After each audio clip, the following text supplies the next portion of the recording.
ॐ मनोजुतिर्जुखता माजस्य बृहस्पतिर्जज्यमिमन्तनो त्वरिष्ठं जज्ञगुं समिमन्दधातु विश्वे देवास इह मादयन्तामो प्रतिष्ठ। ॐ हृदयाय नमः। ॐ अबोध्यग्निः समिधा जनानां प्रतिधेनुमिवायति मुखासम्मा जह्वा इव प्रवया मुज्जिहानाः प्रभानवः शिश्रते नाकमच्छ। ॐ शिरसे स्वाहा।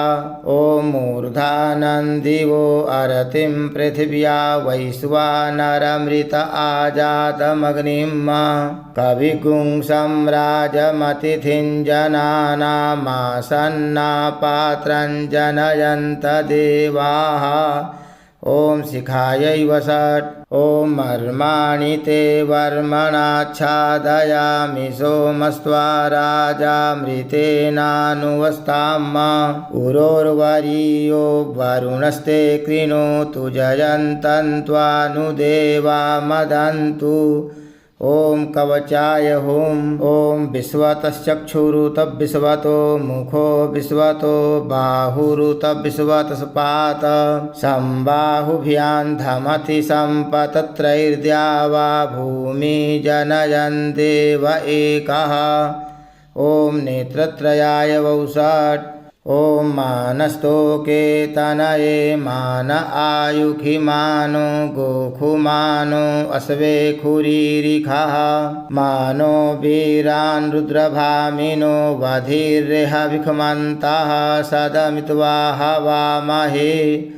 ॐ अस्त्राय फट्। ध्याये नित्यं महेशं रजतगिरिनिभं चारुचन्द्रावतंसं रत्नाकल्पोज्ज्वलाङ्गं परशुमृगवराभीतिहस्तं प्रसन्नं पद्मासीनं समन्तात् स्तुतममरगणैर्व्याघ्रकृतिं वसानं विश्वाद्यं विश्ववन्द्यं निखिलभयहरं पञ्चवक्त्रं त्रिनेत्रं। हरिः ॐ मा गणानां त्वा गणपतिगुं हवामहे प्रियाणां त्वा प्रियपतिगुं हवामहे निधीनां त्वा निधिपतिगुं हवामहे वसो मम आहमजानि गर्भधामा त्वमजासि गर्भधामा गायत्री तिष्ठुप् जगति अनुष्टुप् पङ्क्त्या सह बृहत्युष्णिहा ककुप्सूचिभिः सम्यन्तु त्वा द्विपदाजाश्च तुक्पदास्त्रिपदाजाश्च खट्पदाः विच्छन्दाजाश्च सच्छन्दाः सूचिभिः सम्यन्तु त्वा सहस्तोमाः सहच्छन्दस आवृतः सह प्रमारिखयः सप्तदैव्याः पूर्वे खां पन्थामनुदृश्य धीरा अन्वालेभिरे रथ्यो नरस्मिन् जज्जाग्रतो दूरमुदैति दैवन्तदुसुप्तस्य तथैवैति दूरङ्गमञ्ज्योतिखाञ्ज्योतिरेकन्तन्मे मनः शिवसङ्कल्पमस्तु येन कर्माण्यपशो मनीखिनो जज्ञे कृण्वन्ति विदथे क्षुधीराः जदपूर्वं जक्षमन्तः प्रजानां तन्मे मनः शिवसङ्कल्पमस्तु यत्प्रजयानमुत चेतो धृतिश्च ज्योतिरन्तरमृतं प्रजासु यस्मान्नरिते किञ्चन कर्म क्रियते तन्मे मनः शिवसङ्कल्पमस्तु येनेदं भूतं भुवनं भविष्यत्परिगृहीतममृतेन सर्वं येन यज्ञस्तायते सप्तहोता तन्मे मनः मनः शिवसङ्कल्पमस्तु यस्मिन् ऋचः सामजजुगुंखि यस्मिन् प्रतिष्ठिता रथनाभाविवाराः यस्मिंश्चित्तगुं सर्वमूतं प्रजानां तन्मे मनः शिवसङ्कल्पमस्तु सुखारथिरस्वानिव जन्मनुख्यान्नेनीयते भेषुभिर्वाजिन इव हृत्प्रतिष्ठं जदजिरञ्जविष्ठं तन्मे मनः शिवसङ्कल्पमस्तु हरिः ॐ सहस्रशीरेखा पुरुषः सहस्राक्षः सहस्रपात स भूमिगुं सर्वतस्पृत्वा त्यतिष्ठद्दशाङ्गुलं पुरुष एवेदगुं सर्वं यद्भूतं यच्च भाव्यम् उतामृतत्वस्येषा नो यदन्येनातिरोहति एतावानस्य महिमातो ज्यायांश्च पुरुषः पादोश्च विश्वा भूतानि त्रिपादस्यामृतं दिवि त्रिपादूर्ध्व उदयित्पुरुषः पादोषेहा भवत् पुनः ततो भिक्वं व्यक्रामशासनानशने अभि ततो विराडजायत विराजो अधिपुरुषः स जातो अत्यरिच्य तपश्चात् भूमिमथो पुरः तस्माद्यज्ञा सर्वभूताः संभृतं पृखदाज्यं पशूंस्तांश्चक्रे वायव्यानारण्याग्राम्याश्च जे तस्माद्यज्ञा सर्वभूतरिचाः सामानि जज्ञिरे छन्दागुंसि जज्ञिरे तस्माद्यजुस्तस्मादजायत तस्मादस्वा अजायन्त जे केचोभयादतः गावो जज्ञिरे तस्माज्जाता अजावयः तञ्जर्यं बर्हि क्षिप्रौक्षन् पुरुषं जातमग्रतः तेन देवा अयजन्त साध्यारिखयश्च जे यत्पुरुषं व्यदधुः कतिधा व्यकल्पयन् मुखं किमस्यासीत् किं बाहु किमुरुपादा उच्येते ब्राह्मणोऽस्य मुखमासीत् बाहुराजन्यः कृतः ऊरु तदस्य यद्वैश्यः पदभ्यां शूद्रो अजायत चन्द्रमा मनसो जातश्चक्षोः सूर्यो अजायत श्रोत्राद्वायुश्च प्राणश्च मुखादग्निरजायत नाभ्या आसीदन्तरिक्षगुं शीर्ष्णोद्यौः समवर्तत पदभ्यां भूमिर्दिशाः श्रोत्रात् तथा लोकाम् अकल्पयन् यत्पुरुषेण हविखा देवा यज्ञमतन्वत वसन्तोऽस्यासीदाज्यं ग्रीष्म इदमः शरद्धविः सप्तास्यासन् परिधाय स्त्रीः सप्तसमिधाः कृताः देवा यद्यज्ञन्तन्वाना अवसनन् पुरुषं पशुं यज्ञेन यज्ञमयजन्त देवास्तानि धर्माणि प्रथमान्यासन् तेहनाकं महिमानः सचन्त यत्र पूर्वे साध्याः सन्ति देवाः अद्भ्यः संभृतः पृथिव्यैरसा च विश्वकर्मणः समवर्तताग्रे तस्य त्वष्टा विदधद्रूपमेति तन्मर्त्यस्य देवत्वमाजानमग्रे वेदाहमेतं पुरुषं महान्तमादित्यवर्णन्तमसः परस्तात् तमेव विदित्वाति मृत्युमेति नान्यः पन्था विद्यते यनाय प्रजापतिश्चरति गर्भे अन्तर्जायमानो बहुधा विजायते तस्य योनिं परिपश्यन्ति धीरास्तस्मिन् हतश्रुभुवनानि विश्वा यो देवेभ्य आतपति यो देवानां पुरोहितः पूर्वो यो देवेभ्यो जातो नमो रुचाय ब्राह्मये रुचं ब्राह्मं जनयन्तो देवा अग्रे तद्ब्रुवन् जस्त्वैवं ब्राह्मणो विद्यात् तस्य देवा आसन्वासे श्रीश्च ते लक्ष्मीश्च पत्न्या वहोरात्रे पार्श्वे नक्षत्राणि रूपमस्मिनौ व्यात्तम् इष्णन्निखाण मुम इखाण सर्वलोकम् इखाण हरिः ॐ आशुः शिशानो वृषभो न भीमो घनाघनः क्षोभणश्च रेखणीनां संक्रन्दनो निमिष एकवीरः शतगुंसेना अजयस्साकमिन्द्रः संक्रन्दनेन निमिषेण जिष्णुना जुत्कारेण दुश्यवनेन धिष्णुना तदिन्द्रेण जयत तत्सहध्वं युधो नर इखुहस्ते न वृषणा स इखुहस्तैः सनिखङ्गिभिर्वशी सृष्टा सयुध इन्द्रो गणेन सगुंशिष्टजित्सो मापा बाहु सर्धुग्रधन्वा प्रतिहिताभिधस्ता बृहस्पते परिदीया रथेन रक्षोहामित्राम् अपबाधमानः प्रभञ्जन्सेनाः प्रमृणोजुधा जयन्नस्माकमेध्यभितारथानां बलविजयायस्थवीरः प्रवीरः सहस्वान्वाजी सहमान उग्रः अभिवीरो अभिसत्वासहो जाजैत्रमिन्द्ररथमातिष्ठ गोवित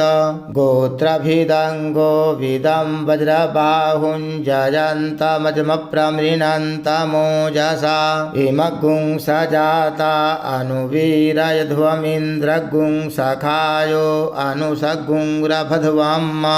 अभिगोत्राणि सहसा गाहमानो दयो वीरः शतमन्युरिन्द्रः दुश्च्यवनः पृतनाखाडयुध्योऽस्माकगुंसेना अवतु प्रेयुत्सु इन्द्र आसानेता बृहस्पतिर्दक्षिणा जज्ञः पुर एतु सोमः देवसेनानामभिभञ्जतीनां जयन्तीनां मरुतो जन्त्वग्रम् इन्द्रस्य विष्णो वरुणस्य राज्ञ आदित्यानां मरुता गुंसर्ध उग्रम् महामनसां भुवनच्यवानां घोखो देवानां जयतामुदस्थात् उद्धरेखयमघवन्नायुधान्युत्सत्वनां मामकानां मनागुंसि उद्भित्रहन्वाजिनां वाजिनान्युद्रथानां जयतां जन्तुघोखाः अस्माकमिन्द्रः समृते खुध्वजे खुस्माकं जाइखवस्ता जयन्तु अस्माकं वीरा उत्तरे भवन्त्वस्मा उदेवा अवताहवेखु अमीखाञ्चित्तं प्रतिलोभयन्ति गृहाणाङ्गान्यपवे परेहि अभिप्रेहि निर्दहरिषु शोकैरन्धेन मित्रास्तमसा सचन्ताम् अवशिष्टा परापत सर्वे ब्रह्मसगुंसिते गच्छामित्रान् प्रपद्य स्वमामि खाङ्कञ्चनोच्छिखः प्रेता जयता नर इन्द्रो वः शर्म गच्छतु उग्रा वः सन्तु बाहवो नाधिक्या यथा सथ असौजासेना मरुतः परेखामभ्यैति न ओजसा स्पर्धमाना ताङ्गुहत तमसा पव्रते न जथामि अन्यो अन्यन्न जानन्न जत्र बाणाः सम्पतन्ति कुमाराभिशिखा इव तन्न इन्द्रो बृहस्पतिरदितिः शर्म यच्छतु विश्वाः शर्म यच्छतु मर्माणि ते वर्मणाच्छादयामि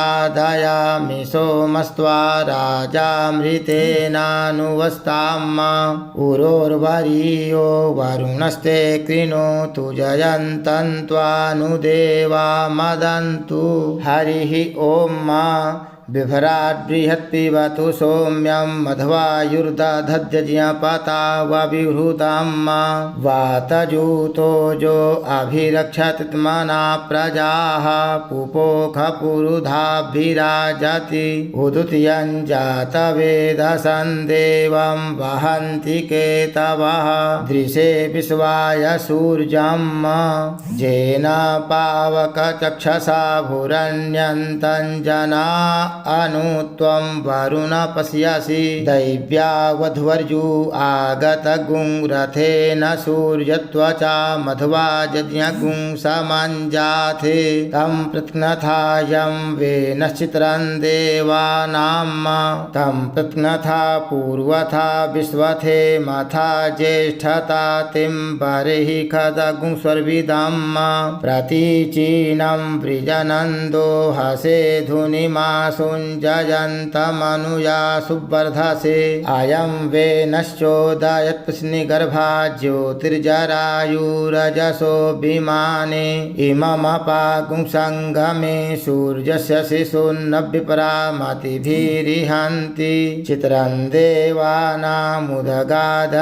कञ्चक्षुर्मित्रस्य वरुणस्याग्नेः आप्राद्या वा पृथिवी अन्तरिक्षगुं सूर्य आत्मा जगतस्तस्थुखश्च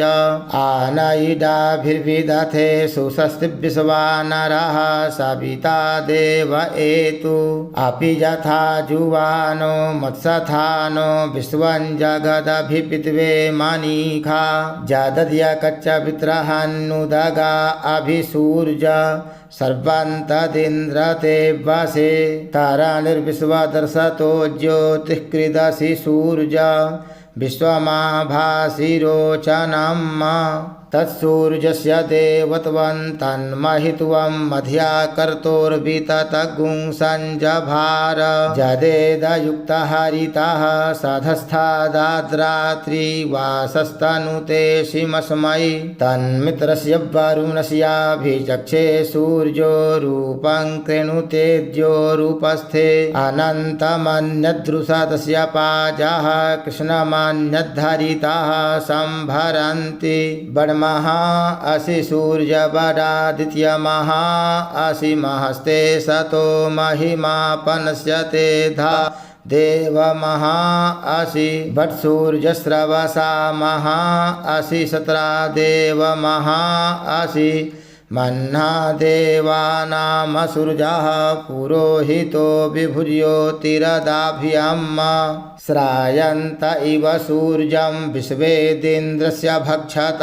वसूनि जाते जनमान ओजसा प्रतिभागन्नदीधिम अधिया देवा उदिता सूर्यस्य निरगुंघसः पिप्रीता निरवद्यात् तन्नो मित्रो वरुणो मा महन्तामदितिः सिन्धुः पृथिवी उतद्यौः आकृष्णेन रजसा वर्तमानो निवेशयन्नमृतं मर्त्यं च हिरण्ययेन सविता रथेन देवो जातिभुवनानि पश्यन् हरिः ॐ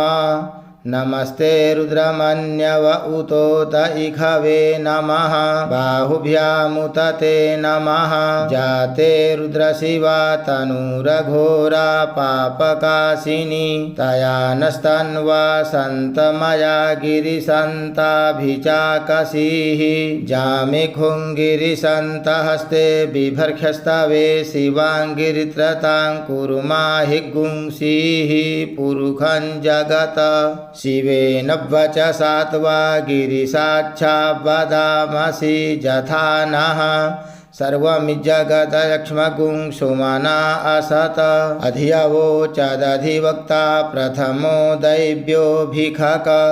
अहिंश्च सर्वान् जम्भयन् सर्वांश्च जातु धान्यो धराचीः परासुव असौजस्ताम्रो अरुण उत बभ्रुः सुमङ्गलः जे चैनगुं रुद्रा अभितो दिक्षु श्रिताः सहस्रशो वैखागुंहेड इमहे असौजो वसर्पति नीलग्रीवो विलोहितः उतैनङ्गोपा अदृश्रन्नुदहार्जः सदृष्टो मृडयातिनः नमोऽस्तु नीलग्रीवाय सहस्राक्षाय मीढुखे अथोजे अस्य सत्वानो हन्तेभ्यो करन्नमः प्रमुञ्च धन्वनस्त्वमुभयोरात्न्योर्ज्याम्मा जाश्च ते हस्त इखवः पराता भगवो वप विजयन् धनुः कपर्दिनो विशल्यो बाणवा उत अनेसन्नस्य जा इखव आभुरस्य निखङ्गधिः जाते हेतिर्मे ढुष्टमहस्ते बभूवते धनुः तयास्मान् विश्वतस्त्वमयक्ष्मया परिभुज परिते धन्वनो हेतिरस्मान् वृणक्तु विश्वतः अथो जयि क्षुधिस्तवारे अस्मन्निधेहितम् अवतत्य धनुष्ट्वगुं सहस्राक्षसते क्षुधे निशीर्जशल्यानां मुखा शिवो नः सुमना भव नमस्त आयुधाय नातताय धिष्णवे उभाभ्यामुतते नमो बाहुभ्यां तव धन्वने मानो महान्तमुत मानो अर्भकं मान उक्षन्तमुत मान उक्षितं मानो वधीः पितरं मोत मातरं मानः प्रियास्तन्वो रुद्ररीरिखः मानस्तोके तनये मान आयुखि मानो गोखुमानो अश्वे खुरीरिखः मानो वीरान् रुद्रभामिनो बधिर्रेहाभिक्मन्तः सदमित्वाह वामहे नमो हिरण्यबाहवे सेनान्निधिशाञ्च पतये नमो नमो वृक्षेभ्यो हरिकेशेभ्यः पशूनां पतये नमो नमः सखपिञ्जराय त्विखीमते पथीनां पतये नमो नमो हरिकेशायोपवीतिने पुष्टानां पतये नमो नमो बभ्रुषाय व्याधिने नानां पतये नमो नमो भवस्य हेत्यै जगतां पतये नमो नमो रुद्राय ततायिने क्षेत्राणां पतये नमो नमः सूताय हन्त्यै वनानां पतये नमो नमो रोहिताय स्थपतये वृक्षाणां पतये नमो नमो भुवन्तये वारिवस्कृताय औषधीनां पतये नमो नमो मन्त्रिणे वाणिजाय कक्षाणां पतये नमो नम उच्चैर्घोषाय क्रन्दयते पतीनां पतये नमो नमः कृष्णाय तया धावते सत्वनां पतये नमो नमः सहमानाय निव्याधिन आव्याधिनीनां पतये नमो नमो निखङ्गिने ककुभाजस्तेनानां पतये नमो नमो निचेरवे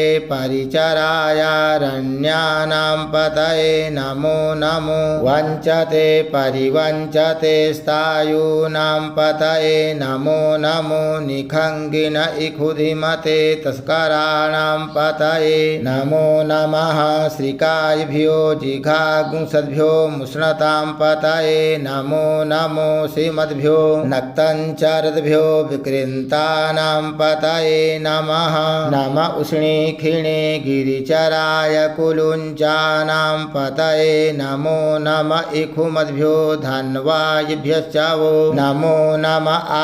आतन्वानेभ्यः प्रतिदधानेभ्यश्च वो नमो नम आयच्छद्भ्यो सद्भ्यश्च वो नमो नमो विसृजद्भ्यो विद्यद्भ्यश्च वो नमो नमः स्वपद्भ्यो जाग्रद्भ्यश्च वो नमो नमः शयानेभ्य आसीनेभ्यश्च वो नमो नमस्तिष्ठद्भ्यो धावद्भ्यश्च वो नमो नमः सभाभ्यः सभापतिभ्यश्च वो नमो नमो स्वेभ्यो स्वपतिभ्यश्च वो नमो नमः आव्याधिनेभ्यो विविध्यन्तिभ्यश्च वो नमो नमः उगणाभ्यस्त्रिगुंहतिभ्यश्च वो नमो नमो गणेभ्यो गणपतिभ्यश्च वो नमो नमो व्रातेभ्यो व्रातपतिभ्यश्च वो नमो नमो गृत्सेभ्यो गृत्सपतिभ्यश्च वो नमो नमो विरूपेभ्यो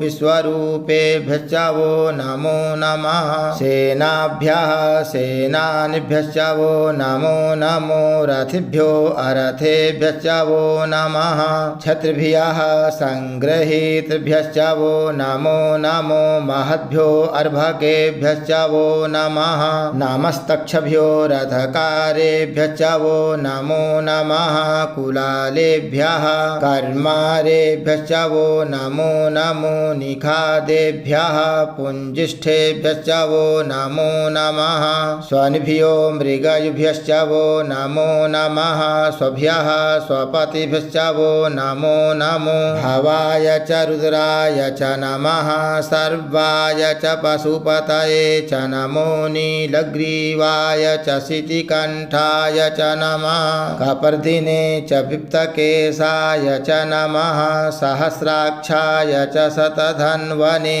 च नमो गिरिशयाय च शिपिविष्टाय च नमो मेढुष्टमाय चेखुमते च नमो ह्रस्वाय च वामनाय च नमो बृहते च वरेखीयसे च नमो वृद्धाय च सवृधे च नमो ग्र्याय च प्रथमाय च नम आसवे चाजिराय च नमः शीघ्राय च शिभ्याय च नम ऊर्म्याय च वस्वन्याय च नमो नादेयाय च द्वीप्याय च नमो ज्येष्ठाय च कनिष्ठाय च नमः पूर्वजाय च परजाय च नमो मध्यमाय च पगल्भाय च नमो जघन्याय च बुधन्याय च नमः शोभ्याय च प्रतिसर्जाय च नमो जाम्याय च क्षेम्याय च नमः श्लोक्याय च वसान्याय च नम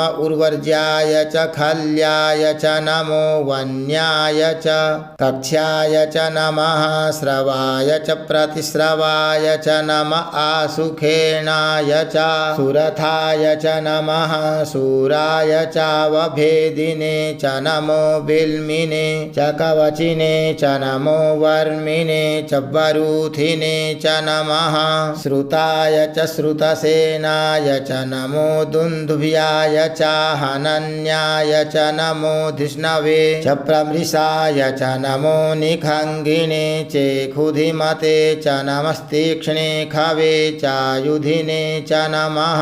स्वायुधाय च सुधन्वने च नमः श्रुत्याय च पथ्याय च नमः काट्याय च नीप्याय च नमः कुल्याय च सरस्याय च नमो नादेयाय च वैसन्ताय च नमः कूप्याय च वट्याय च नमो विध्याय च तप्याय च नमो मेघ्याय च विद्युत्याय च नमो वर्ख्याय च वर्ख्याय च नमो वात्याय च रेख्म्याय च नमो वास्तव्याय च वास्तुपाय च नमः सोमाय च रुद्राय च नमस्ताम्राय च अरुणाय च नमः संगवे च पशुपतये च नम उग्राय च भीमाय च नमो ग्रेवधाय च दूरे वधाय च नमो हन्त्रे च हनीयसे च नमो वृक्षेभ्यो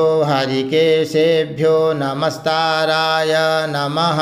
संभवाय च मयो भवाय च नमः शङ्कराय च मयस्कराय च नमः शिवाय च शिवतराय च नमः पार्जाय च वार्जाय च नमः प्रतरणाय चोत्तरणाय च नमस्तीर्थ्याय च कूल्याय च नमः सख्प्याय च फेन्याय च नमः शिकत्याय च प्रवाह्याय च नमः किगुंशिलाय च क्षयणाय च नमः कपर्दिने च पुलस्तये च नम इरिण्याय च प्रपथ्याय गोष्ठ्याय च नमो व्रज्याय च गोष्ठ्याय च नमस्तल्प्याय च गेह्याय च नमो हृदज्याय च निवेक्ष्याय च नमः काट्याय च गह्वरेष्ठाय च नमः शुक्याय च हरित्याय च नमः पागुंसव्याय च रजस्याय च नमो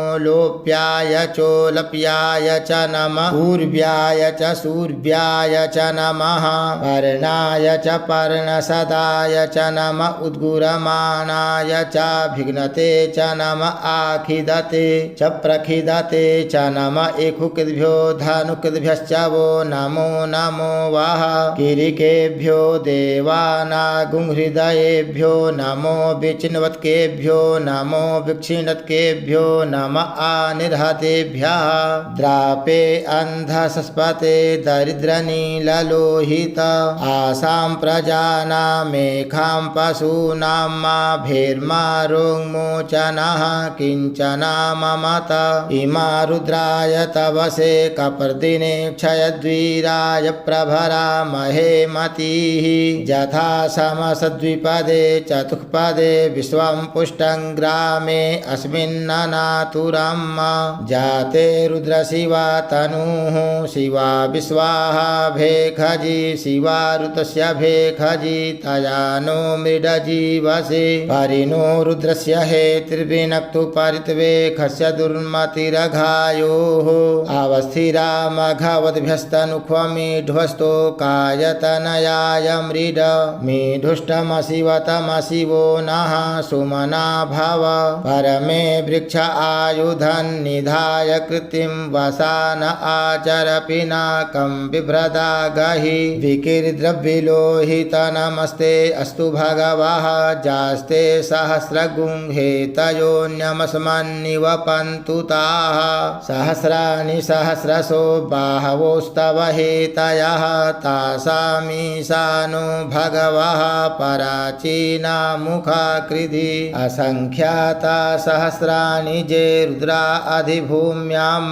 ते खागुंसहस्रयोजने वधन्वानि तन्मसि अस्मिन् महत्यर्णवेन्तरिक्षे भवा अधि ते खागुंसहस्रयोजने वधन्वानि तन्मसि नीलग्रीवाः शितिकण्ठादिवगुं रुद्रा उपसृताः ते खागुंसहस्रयोजने वधन्वानि तन्मसि नीलग्रीवाः शितिकण्ठाः सर्वा अधः क्षमाचराः ते खागुंसहस्रयोजने वधन्वानि तन्मसि जे वृक्षे खुशखपिञ्जरा नीलग्रीवा विलोहिताः ते खागुंसहस्रयोजने वधन्वानि तन्मसि जे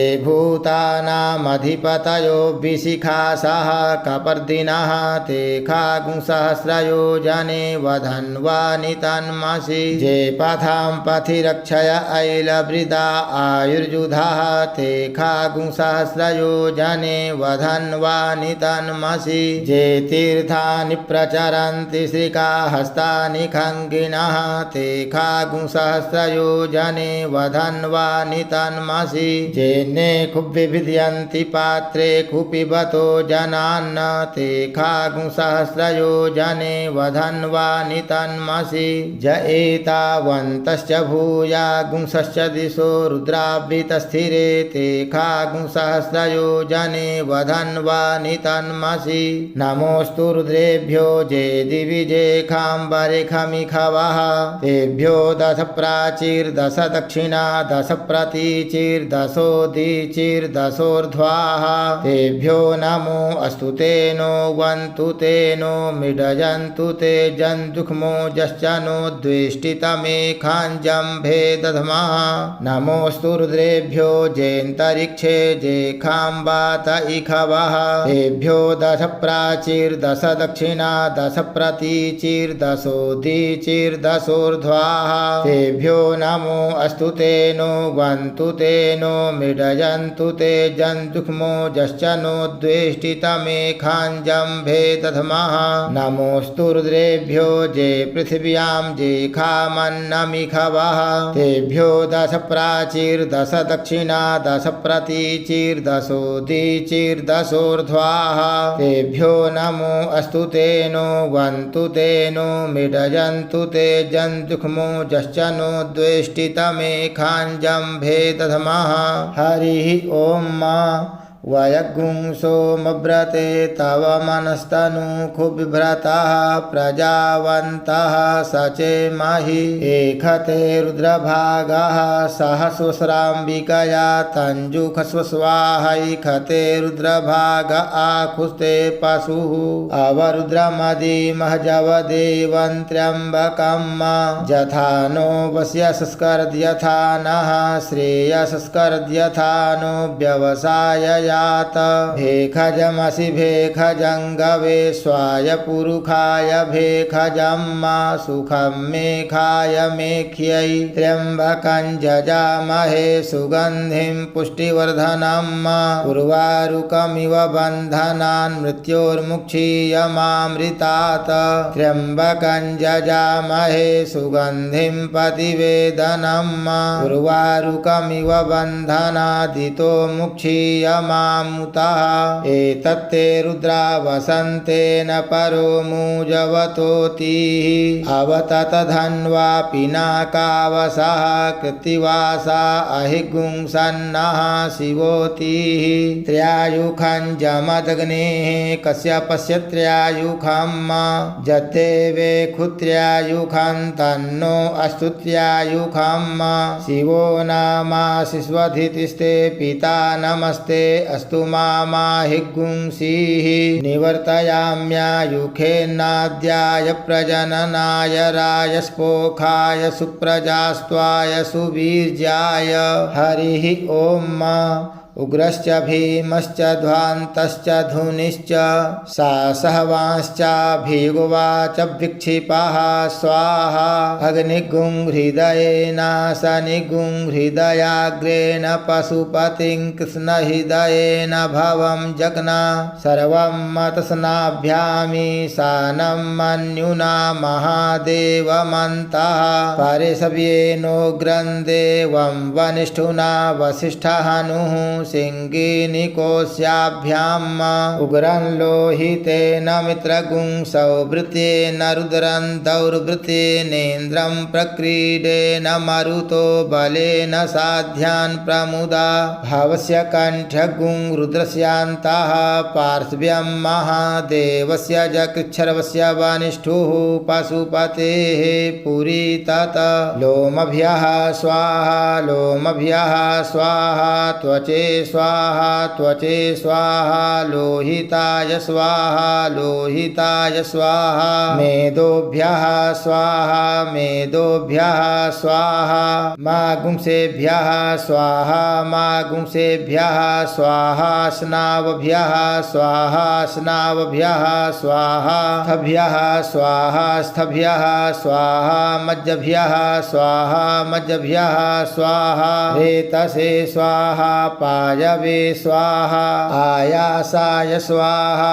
प्रायासाय स्वाहा संजासाय स्वाहा वियासाय स्वाहोद्यासाय स्वाहा शुचे स्वाहा शोचते स्वाहा शोचमानाय स्वाहा शोकाय स्वाहा तपसे स्वाहा तप्यते स्वाहा तप्यमानाय स्वाहा तप्ताय स्वाहा घर्माय स्वाहा निष्कृत्यै स्वाहा प्रायश्चित्यै स्वाहा भेखजाय स्वाहा जमाय स्वाहान्तकाय स्वाहा मृत्यवे स्वाहा ब्रह्मणे स्वाहा ब्रह्महत्यायै स्वाहा विश्वेभ्यो देवेभ्यः स्वाहा द्यावा पृथिवीभ्यागुं स्वाहा हरिः ॐ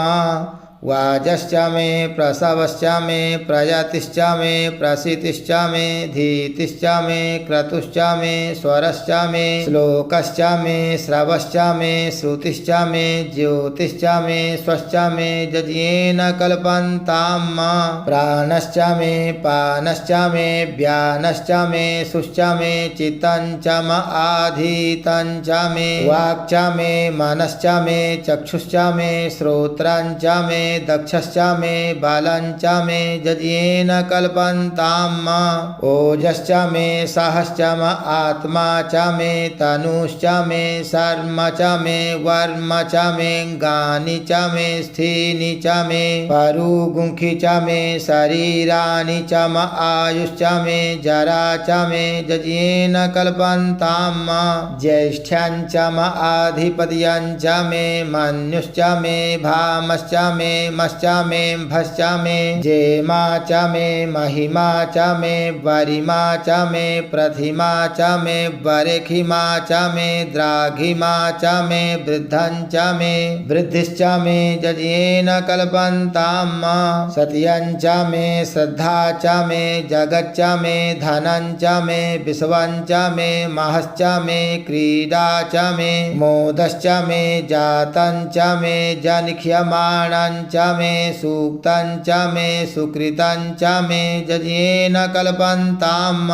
ऋतञ्च मे मृतञ्च मे यक्ष्मञ्च मे नामयच्च मे जीवातुश्च मे दीर्घायुत्वञ्च मे नमितरञ्च मे भयञ्च मे सुखञ्च मे शयनञ्च मे सुखाश्च मे सुदिनञ्च मे जज्ञेन कल्पन्ताम्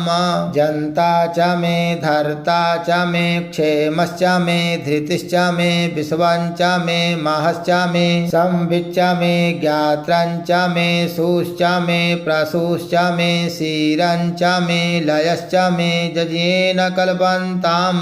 सञ्च मे मयश्च मे प्रियञ्च मे नुकामश्च मे कामश्च मे सौमनसश्च मे भगश्च मे द्रविणञ्च मे भद्रञ्च मे श्रेयश्च मे वशीयश्च मे जसश्च मे जज्ञेन कल्पन्ताम् ऊर्क्ष मे सुनृता च मे पयश्च मे रसश्च मे घृतञ्च मे मधु च मे सग्धिश्च मे सपीतिश्च मे कृषिश्च मे वृष्टिश्च मे जैत्रञ्च म औद्भिद्यञ्च मे जज्ञेन कल्पन्ताम् रयिश्च मे राजश्च मे पुष्टञ्च मे पुष्टिश्च मे विभु च मे प्रभु च मे पूर्णञ्च मे पूर्णतरञ्च मे कुयवञ्च मे क्षितञ्च मे नञ्च मे क्षुच्च मे जज्ञेन कल्पन्ताम् वित्तञ्च मे वेद्यञ्च मे भूतञ्च मे भविष्यच्च मे सुगञ्च मे सुपथियञ्च मरिद्धञ्च मरिद्धिश्च मे कृप्तञ्च मे क्लिप्तिश्च मे मतिश्च मे सुमतिश्च मे जज्ञेन कल्पन्ताम् व्रीहयश्च मे जवाश्च मे माखाश्च मे तिलाश्च मे मुद्गाश्च मे खल्वाश्च मे प्रियङ्गवश्च मे णवश्च मे श्यामाकाश्च मे नीवाराश्च मे गोधूमाश्च मे मसूराश्च मे जज्ञेन कल्पन्ताम् अस्मा च मे मृत्तिका च मे गिरयश्च मे पर्वताश्च मे सिकताश्च मे वनस्पतयश्च मे हिरण्यञ्च मे यश्च मे श्यामञ्च मे लोहञ्च मे शीशञ्च मे त्रपुच मे जज्ञेन कल्पन्ताम् अग्निश्च म आपश्च मे विरुधश्च म ओखधयश्च मे कृष्टपच्याश्च मे कृष्टपच्याश्च मे ग्राम्याश्च मे पशव आरण्याश्च मे वित्तञ्च मे वित्तिश्च मे भूतञ्च मे भूतिश्च मे जज्ञेन कल्पन्ताम् वसु च मे वसतिश्च मे कर्म च मे शक्तिश्च मे अर्थश्च म एमश्च म इत्या च मे गतिश्च मे जज्ञेन कल्पन्ताम् अग्निश्च म इन्द्रश्च मे सोमश्च म इन्द्रश्च मे सविता च म इन्द्रश्च मे सरस्वती च म इन्द्रश्च मे पूखा च म इन्द्रश्च मे बृहस्पतिश्च म इन्द्रश्च मे जज्ञेन कल्पन्ताम् मित्रश्च म इन्द्रश्च मे वरुणश्च म इन्द्रश्च मे धाता च म इन्द्रश्च मे त्वष्टा च म इन्द्रश्च मे मरुतश्च म इन्द्रश्च मे विश्वे च मे देवा इन्द्रश्च मे जज्ञेन कल्पन्ताम् पृथिवी च म इन्द्रश्च मेऽन्तरिक्षञ्च म इन्द्रश्च मे द्यौश्च म इन्द्रश्च मे समाश्च म इन्द्रश्च मे नक्षत्राणि च म इन्द्रश्च मे दिशश्च म इन्द्रश्च मे जज्ञेन कल्पन्ताम् अग्गु गुंसुश्च मे रश्मिश्च मे दाभ्यश्च मे धीपतिश्च म उपागुंसुश्च मेऽन्तर्जामश्च म ऐन्द्रवायवश्च मे मैत्रा वरुणश्च म आश्विनश्च मे प्रतिप्रस्थानश्च मे शुक्रश्च मे मन्थी च मे जज्ञेन कल्पन्ताम् आग्रयणश्च मे वैश्वदेवश्च मे ध्रुवश्च मे वैश्वानरश्च म ऐन्द्राग्नश्च मे महावैश्वदेवश्च मे मरुत्वतीयाश्च मे निःकेवल्यश्च मे सावित्रश्च मे सारस्वतश्च मे पात्नीवतश्च मे हरियोजनश्च मे जज्ञेन कल्पन्ताम् श्रुचश्च मे चमसाश्च मे वायव्यानि च मे द्रोणकलशश्च मे ग्रावाणश्च मे दिखवणे च मे पूतभृच्च म आधवनीयश्च मे वेदिश्च मे वरिहिश्च मे वभृथश्च मे स्वगाकारश्च मे जज्ञेन कल्पन्ताम् अग्निश्च मे घर्मश्च मेऽर्कश्च मे सूर्यश्च मे प्राणश्च मे स्वमेधश्च मे पृथिवी च मे दितिश्च मे दितिश्च मे द्यौश्च मेऽङ्गुलयः सक्वरयो दिशश्च मे जज्ञेन कल्पन्ताम्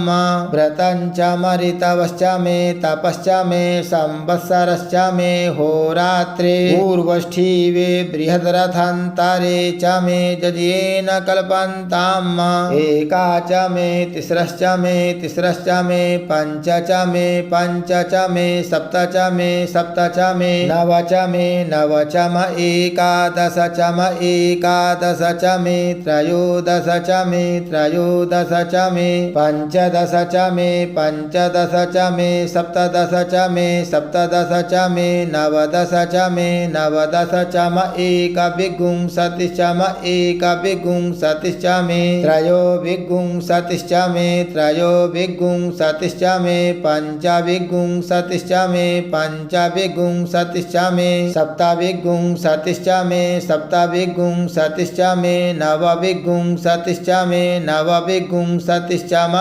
एकत्रिंशच्च म एकत्रिंशच्च मे त्रयस्त्रिंशच्च मे जज्ञेन कल्पन्ताम्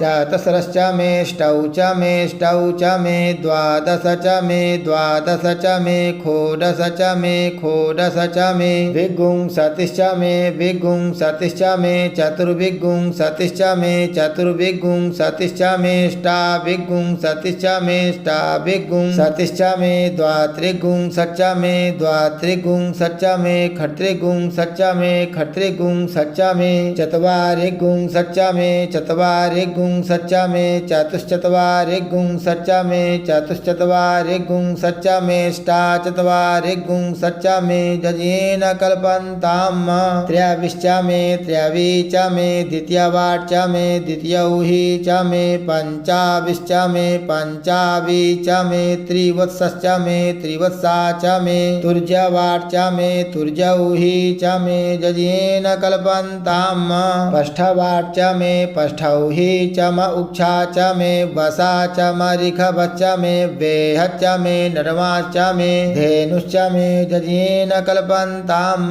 वाजाय स्वाहा प्रसवाय स्वाहा पिजाय स्वाहा क्रतवे स्वाहा वसवे स्वाहा हर्पतये स्वाहा हने मुग्धाय स्वाहा मुग्धाय वैनगुंसिनाय स्वाहा विनगुंसिन आन्त्यायनाय स्वाहान्त्याय भुवनाय स्वाहा भुवनस्य पतये स्वाहाधिपतये स्वाहा प्रजापतये स्वाहा यन्ते रान्मित्राय जन्तासि जमन ऊर्जे त्वा वृष्ट्यै त्वा प्रजानां त्वाधिपत्याय आयुर्जज्ञेन कल्पतां प्राणो जज्ञेन कल्पतां चक्षुर्जज्ञेन कल्पता गुंसोत्रं जज्ञेन कल्पतां वाग्जज्ञेन कल्पतां मनो जज्ञेन कल्पतामात्मा जज्ञेन कल्पतां ब्रह्मा जज्ञेन कल्पतां ज्योतिर्जज्ञेन कल्पता गुंसुर्जज्ञेन कल्पतां पृष्ठं जज्ञेन कल्पतां जज्ञो जज्ञेन कल्पताम् स्तोमश्च जजुश्च ऋक्षसाम च बृहच्च रथान्तरं च स्वर्देवा अगन्मामृता अभूम प्रजापतेः प्रजा अभूमवेट् स्वाहा हरिः ॐ ऋचं वाचं प्रपद्ये मनोजजुः प्रपद्ये सामप्राणं प्रपद्ये चक्षुः श्रोत्रं प्रपद्ये वागोजः सहौजो महि प्राणापानौ जन्मे छिद्रं चक्षुषो हृदयस्य मनसो वाति तृणं बृहस्पतिर्मे तद्दधातु सन्नो भवतु भुवनस्य जस्पतिः भूर्भुवः स्वः कया नश्चित्र आभुवदूति सदा वृधः सखा कया सचिष्ठया वृता कस्त्वा सत्यो मदानामगुंहिष्टो मत्सदन्धसः दृढा चिदारुजे वसु अभिखुणः सखीनामविता चरित्रीणां सतं भवास्यूतिभिः कया त्वन्न ऊत्याभिप्रमन्दसे बृखन्न कया स्तोत्रिभ्य आभर इन्द्रो विश्वस्य राजति सन्नो अस्तु द्विपदे सञ्चतुःपदे सन्नो मित्रः संवरुणः सन्नो भवतु वर्जमा सन्न इन्द्रो बृहस्पतिः सन्नो विष्णुरुक्रमः सन्नो वातः पवता गुंसन्नस्तपतु सूर्यः सन्नः कनिग्रतद्देवः पर्जन्यो अभिवरेखतु अहानिशं भवन्तु नः सगुंरात्रिः प्रतिधीयताम् सन्न इन्द्राग्नि भवतामओभिः सन्न इन्द्रा वरुणारातहव्या सन्न इन्द्रा पूखणा वाजसा तौसमिन्द्रा सोमा सुविताय संज्युः सन्नो देवीरभिष्टय आपो भवन्तु पीतये संज्योरभिस्रवन्तु नः स्योना पृथिवीनो भवानृक्षरा निवेशनि जच्छानः सर्मसप्रथाः आपो हिष्ठामयो भुवस्तान ऊर्जे दधातन महेरणाय चक्षसे जो वः शिवतमो रसस्तस्य भाजयते हनः उसतिरिव मातरः तस्मा अरङ्गमामवोजसक्षयाय जिन्वथ आपो जनयथा च नः द्यौः शान्तिरन्तरिक्षगुं शान्तिः पृथिवी शान्तिरापः शान्तिरोखधयः शान्तिः वनस्पतयः शान्तिर्विश्वे देवाः शान्तिर्ब्रह्म शान्तिः सर्वगुं शान्तिः शान्तिरेव शान्तिः सामा शान्तिरेधि धृते दृग्गुंहमामितस्य मा चक्षुषा सर्वाणि भूतानि समीक्षन्ताम्